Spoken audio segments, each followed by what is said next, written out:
100% Dragon, le podcast dédié aux Drax catalans de Perpignan, produit par la rédaction du journal L'Indépendant. 100% Dragon, l'émission de l'Indep consacrée à l'équipe de rugby à 13 de Perpignan qui évolue en Betfred Super League.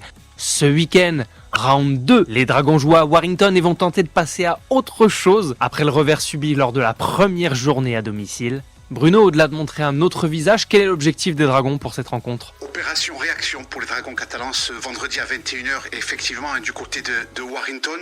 Une semaine après la défaite inaugurale, cette équipe veut réagir, mais elle veut réagir en équipe. Elle veut produire une prestation collective digne des joueurs qui composent cette équipe. Pour avoir discuté avec les joueurs et leur encadrement, ils sont tous frustrés, bien entendu, mais ils sont surtout vexés par rapport à ce visage proposé, par rapport aux critiques qu'il y a pu y avoir, à juste titre d'ailleurs. Mais voilà, cette équipe a vraiment envie de réagir. Elle a été blessée dans son orgueil. Du coup, est-ce qu'on peut s'attendre à avoir des changements pour cette rencontre ? Quelques changements ont effectivement été apportés par Steve McNamara. Mathieu Laguerre va débuter au centre de l'attaque à la place de Bailey Sironen. Tevita Pangai Junior va commencer la rencontre au poste de pilier. Chris Atae, malade et forfait, rejoint l'infirmerie, et puis Bailey Sironen va prendre place sur le banc des remplaçants. Rentrée aussi pour Jordan Dezaria, qui n'a pas joué la semaine dernière. Le pilier des Dragons catalans débutera cette rencontre sur le banc des remplaçants.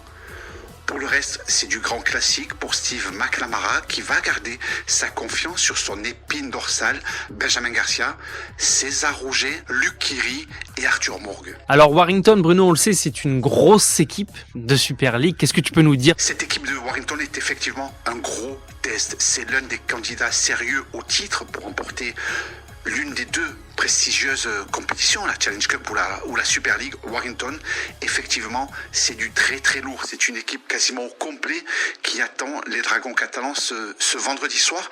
Elle a été capable de gagner à Huddersfield. Aujourd'hui, c'est le premier match de la saison. Ils attendent énormément de monde pour l'occasion, pour la réception des Dragons catalans. Ça reste toujours un gros match. Mais les Dragons catalans, depuis 4 ans, ils ont remporté leurs 4 batailles à Warrington.